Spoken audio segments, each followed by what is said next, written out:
Baik, kita sudah bersama dengan pasangan suami istri nih, Tiara gitu. Nih Mas Arif, aku panggilnya siapa? Arif aja nggak apa-apa ya. Itu tadi kita lihat ya, kondisi yang dialami adalah hiperparatiroid. Iya. Hiperparatiroid, dan itu sudah diangkat ya tiroidnya ya? Iya, paratiroidnya. Iya, paratiroid sudah diangkat. Itu yang menyebabkan apa sih, kondisi tubuhnya jadi apa? Jadi keropos gitu. Jadi semua tulangnya udah kayak kaca kalau kata dokter. Oh gitu. Iya, jadi nggak boleh jatuh lagi sih. Nggak boleh jatuh lagi. Iya. Dan itu baru ketahuan setelah kecelakaan. Setelah tahun kecelakaan 2023. Iya, betul. Udah Itu setahun berarti. Setahun Tahun ya. kemarin. Ketahuannya gimana? Dokter melihatnya gimana? Pada saat dioperasi waktu itu dokternya panggil aku, Mbak, ini tolong coba dibawa ke lab sampel dari tulangnya, karena tulangnya tuh udah warna coklat, udah nggak normal gitu. Karena tulangnya rapuh banget kayak kaca gitu. Akhirnya dibawa ke laboratorium untuk cek, ada brown tumor ternyata. Oh, brown tumor. Brown tumor di tulangnya. Oh, brown tumor di tulangnya. Itu Iya. efek dari hiperparatiroid. Iya, betul. Efek. Oh, brown tumor. Brown Oh, tumor. yang menyebabkan tulangnya jadi warnanya coklat. Iya, keropos itu. Keropos. Ini ya, coba bayangkan gimana perasaan aku. Dalam sekejap Allah memberikan cobaan yang banyak kepada aku, mulai dari PHK, kecelakaan, sakit yang tak kunjung selesai. Aku pikir setelah operasi hiperparatiroidnya kemarin aku sudah selesai, tinggal tahap pemulihan, tapi ternyata Allah masih menguji lagi dengan diagnosa tumor ganas. Ya Allah, kami lemah, ya Allah, kami tidak bisa berbuat apa-apa, ya Allah. Mau dibawa kemana cerita kami ini terserah kepadamu. Ada tumor ganas juga. Iya, jadi setelah dioperasi hiperparatiroidnya, kemudian kan dimasukkan ke PA untuk lihat di patologi klinisnya. Itu ada kemungkinan sepertinya ini tumornya cenderung ke ganas gitu. Cuma ada juga dokter yang bilang ini enggak kok. Jadi kayak kita masih meneliti lebih lanjut tentang ini gitu. Ini dalam waktu setahun memang menyusut ya, karena tulang ini menyusut sehingga jadi 20 cm lebih pendek. Iya, betul. Okay. Sebelum dokter ketahuan ada hiperparatiroid, nggak merasakan apa gitu di badan? Enggak sih, sehat-sehat aja gitu. Sehat-sehat aja. Okay. Masih bisa gendong anak, gitu, bawa motor gitu, masih bisa gitu lah. Nah sekarang masih bisa gendong anak? Sekarang udah nggak bisa. Sekarang kan udah ada selang buat cuci darah di sini ya. Terus tulangnya udah rapuh juga. Buat gendong anak juga udah nggak bisa. Yang bawa berat-berat itu udah nggak boleh sama dokter. Ini kalian berdua kan menghadapi tadi di PHK. Iya, kemudian kecelakaan. Ini ada sakit yang pengobatannya kan sepanjang tahun gitu harus. Gimana kalian menghadapi ini gitu? Kita menerimanya dengan ikhlas.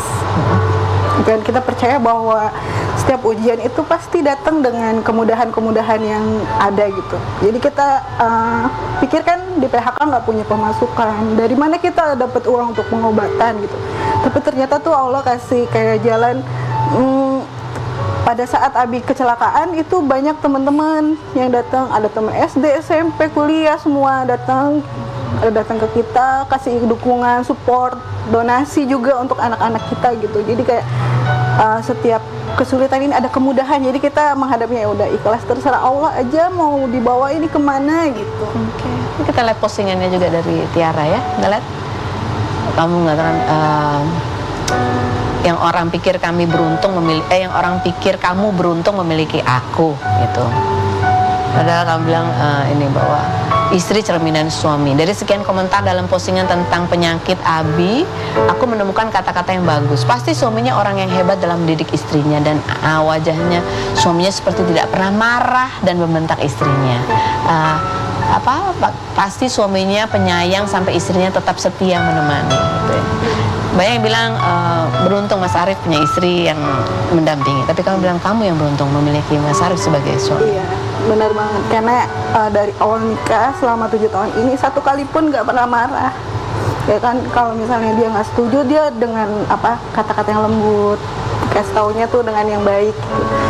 Jadi saya merasa mungkin kalau saya bukan menikah sama dia, saya nggak akan menjadi seperti ini sekarang gitu, yang mau menerima apapun keadaannya gitu. Belum tentu bisa sekuat sekarang juga.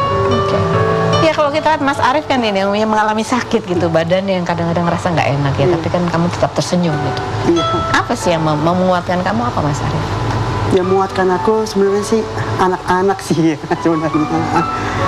Soalnya anak-anak itu kan ngikutin ngikutin perilaku orang tua gitu, peniru yang ulung gitu. Anak-anak kita kan masih balita semua ya. Gitu. Kalau orang tuanya aja suka marah-marah, misalkan terus suka istilahnya meratapi nasib gitu, ya mereka juga nanti akan mengikuti kita seperti itu juga gitu. Jadi saya nggak mau anak-anak itu seperti saya gitu. Jadi harus tetap ceria, tetap senyum gitu, biar anaknya juga bisa tetap ceria juga, tetap senyum gitu. Melihat orang tuanya juga seperti itu gitu. Tapi sebagai manusia biasa kan ada lah ya masa-masa nggak enak, masa badan, rasa-rasa sedih, mungkin khawatir dengan kedepannya bagaimana gitu. Gimana cara mengelola emosi itu? Kadang sih kalau dalam sendirian ya, misalnya kalau lagi pergi ke rumah sakit biasanya saya sendiri ya tanpa ditemani gitu. Kadang mikir, ya Allah kok saya sih yang dikasih penyakit seperti ini gitu. Kenapa harus saya gitu? Saya ngeliat teman-teman saya tuh mereka semua pada bahagia, pada seneng gitu. Saya ngeliat di postingannya gitu. Kenapa harus saya gitu? Langsung saya teringat ayat dari Al-Quran gitu. Wahai jiwa-jiwa yang tenang gitu, kembalilah kamu kepadaku dengan hati yang lapang gitu. Dan dari ayat situ juga saya, ya Allah ternyata saya ini pengen dipanggil pada saat nanti saya kembali itu, saya pengen dipanggil sama Allah tuh, wahai sini lo Arif sini, jiwa kamu tenang lo gitu, jiwa kamu lapang lo menerima ini semua ujian dari saya gitu. Ya udah sini kembali ke saya gitu, masuk ke dalam surgaku gitu. Saya pengen seperti itu gitu. Itu sih sebenarnya yang ada di pikiran saya itu. Jadi mengingat ayat itu ya, tetap tenang, serahkan semuanya pada Allah. Allah yang akan memberikan kemudahannya. Iya. Saya juga pernah dengar kalau ibadah yang utama itu bukan sholat, tapi menerima takdir dengan ridho. Gitu. Jadi karena kita hanya hamba gitu, peserah yang menciptakan kita, jalan ceritanya mau seperti apa, tugas kita adalah ridho menerima takdir yang udah disediakan oleh Allah. Kamu bilang kalau tidak menikah dengan Mas Arif ya kamu belum tentu bisa sekuat ini. Kamu pernah bercerita bahwa sebelum-sebelumnya kamu ketika menghadapi kehilangan anggota keluarga, kamu sempat mengalami depresi juga. Iya, sempat. Pada saat itu saya nggak punya siapa-siapa lagi karena kan waktu itu ada orang tua konflik sendiri, kakak yang ngasuh saya itu juga udah meninggal gitu. Sepupu yang paling deket pun udah meninggal gitu. Saya nggak punya siapa-siapa lagi gitu. Lagi di kosan waktu masih kuliah tuh kayaknya udah nggak berarti gitu. Cuma akhirnya ya hidayah itu datang di saat itu, jadi membuat saya hijrah gitu. Jadi sekarang kamu lebih kuat? Alhamdulillah, insya Allah lebih kuat ya. Ada anak-anak, ada Mas Arif yang terus mendampingi, dan tentunya ya ada Allah. Ini kali terus melakukan pengobatan, juga ada membuka apa lagi usaha kalian ikhtiar? Kalau aku mulai belajar jadi content creator, kemudian masuk ke grup Momfluencer, jadi kita mereview tentang produk-produk gitu. Iya. Ini selalu ada jalan ya, untuk berusaha. Oke. Baik. Berikut ada bintang tamu kita selanjutnya, ada Vina Anggi yang kemarin mengundurkan diri dari ajang Miss Universe padahal sudah masuk 16 besar. Seperti apa kisahnya? Kita lihat dulu profilnya berikut ini. Vina Anggi Sitorus, perempuan asal Sumatera Utara kelahiran 1999 yang pernah menjadi runner-up 1 ajang kecantikan 2023 dan meraih gelar Putri Tenun dan Songket Indonesia tahun 2022 ini pertengahan September kemarin mengumumkan pengunduran dirinya dari ajang kecantikan tahun 2024 karena adanya perbedaan visi misi dengan penyelenggara walaupun sudah mempersiapkan diri selama hampir 4 tahun untuk ajang tersebut. Perempuan yang dipanggil Edak oleh pendukungnya ini kini terjun ke dunia akting dengan membintangi series action. Saat tahun lalu ramai kasus body checking dalam ajang kecantikan, Vina yang berada di ajang yang sama mengaku tidak mengalaminya dan menyebut body checking adalah hal yang wajar dalam kompetisi kecantikan. Apa alasan sebenarnya Vina Anggi Sitorus mengundurkan diri? Dan benarkah ia harus membayar penalti sampai miliaran rupiah? Saksikan kisah selengkapnya hanya di Rumpi No Secret.